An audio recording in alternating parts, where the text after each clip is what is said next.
बहुत समय पहले की बात है। जंगल में एक बहुत प्यारी सी चिड़िया रहती थी। उसका नाम था पंखुरी। पंखुरी को अपने आसपास के पेड़ पौधे, जानवर और प्रकृति से बेहद लगाव था। वह रोज सुबह सुबह उठकर अपने छोटे से घोंसले से बाहर निकलती और चारों तरफ देखती कि जंगल में क्या नया हो रहा है। पंखुरी का घोंसला एक बड़े से पेड़ की सबसे ऊंची शाखा पर बना हुआ था, जहां से उसे पूरा जंगल साफ साफ दिखता था। एक दिन पंखुरी ने देखा कि आसमान में काले काले बादल छा गए हैं। उसने सोचा, लगता है आज बारिश होने वाली है। पंखुरी को बारिश बहुत पसंद थी, क्योंकि बारिश में पूरा जंगल हरियाली से भर जाता था और ठंडी ठंडी हवा बहने लगती थी। लेकिन आज की बारिश कुछ खास होने वाली थी। यह वह दिन था जब पंखुरी ने कुछ नया और अद्भुत करने का सोचा। बारिश के मौसम में कुछ गर्मा गर्म खाने को मिले तो मज़ा आ जाएगा। परंतु जंगल में ऐसा क्या बनाया जा सकता था जो न केवल स्वादिष्ट हो बल्कि जल्दी भी बन जाए। तभी पंखुरी के दिमाग में एक ख्याल आया। मैगी, हाँ वही मैगी जिसे इंसान खाते हैं। पंखुरी ने अपने घोंसले के पास ही कुछ समय पहले एक इंसानी परिवार को पिकनिक करते देखा था, जहाँ वे मैगी बना रहे थे। पंखुरी ने ध्यान से देखा था कि कैसे बस थोड़े से पानी में इंसान मैगी के पैकेट डालकर उसे पका लेते थे। ये तो बेहद आसान है, पंखुरी ने सोचा। अब उसके दिमाग में एक ही बात थी, बारिश के मौसम में गर्मा गर्म मैगी बनाना। पर एक समस्या थी, पंखुरी के पास इंसान की तरह कोई बड़ा स्टोव या बर्तन नहीं था। उसने कभी सोचा भी नहीं था कि उसे इस तरह की चीज़ें चाहिए होंगी।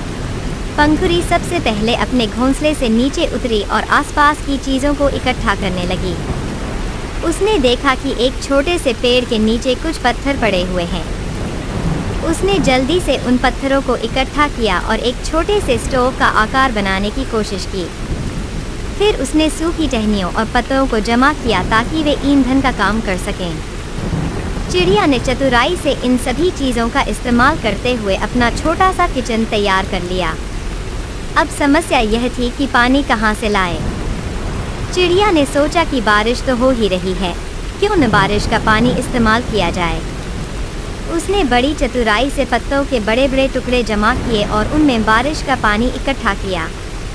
जब उसके पास पर्याप्त पानी हो गया तो वह सोचने लगी, अब मुझे मैगी कहाँ से मिलेगी।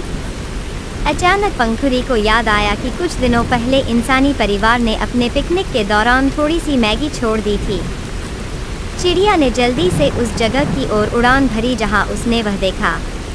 किस्मत से वहाँ अब भी मैगी का एक छोटा सा पैकेट पड़ा था।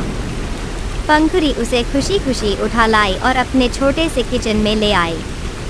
अब सब कुछ तैयार था, पानी, स्टोव और मैगी।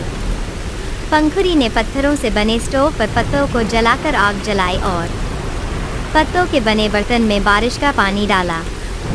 जब पानी उबलने लगा तो उसने मैगी के पैकेट को खोलकर उसमें डाल दिया। जल्द ही पूरे जंगल में मैगी की खुशबू फैल गई। ठंडी बारिश के बीच गर्मागर्म मैगी की खुशबू ने आसपास के जानवरों को भी आकर्षित कर लिया। सबसे पहले कबूतर आया। उसने पंखुरी को मैगी बनाते देखा और पूछने लगा, अरे पंखुरी, तुम ये क्या बना रही हो? यह तो बहुत स्वादिष्ट लग रही है। पंखुरी ने मुस्कुराते हुए कहा, यह मैगी है, इंसान इसे बनाते हैं और मैंने सोचा कि क्यों न मैं भी इसे बनाऊं। तुम भी आओ, हम सब मिलकर खाएंगे। कबूतर खुश होकर पास आ गया। फिर लोमड़ी भी आ गया। सबने मिलकर पंखुरी की बनाई हुई मैगी का आनंद लिया। बारिश की ठंडी फुहारों के बीच गर्मागर्म मैगी का स्वाद अद्भुत था। पंखुरी ने हंसते हुए कहा, जब मन में ठान लो तो कुछ भी असंभव नहीं होता। यह मैगी हम सब के लिए है और यह हमें याद दिलाती है कि मिलजुल कर रहने और खुशियाँ बांटने से सब कुछ बेहतर हो जाता है। उस दिन के बाद से पंखुरी को जंगल के सभी जानवर मैगी वाली चिड़िया कहने लगे। वह जहाँ भी जाती उसे सब प्यार से इस नाम से बुलाते थे। पंखुरी के लिए यह नाम बहुत खास था, क्योंकि इससे उसकी वह दिन की यादें जुड़ी हुई थीं, जब उसने मुश्किल हालात में भी अपना रास्ता खुद निकाला था और अपने दोस्तों के साथ वह खुशी बांटी थी। इस कहानी से हमें यह सीखने को मिलता है कि जब हम किसी मुश्किल स्थिति में होते हैं तो भी यदि हम धैर्य और बुद्धिमानी से काम लें तो हर समस्या का समाधान निकाला जा सकता है।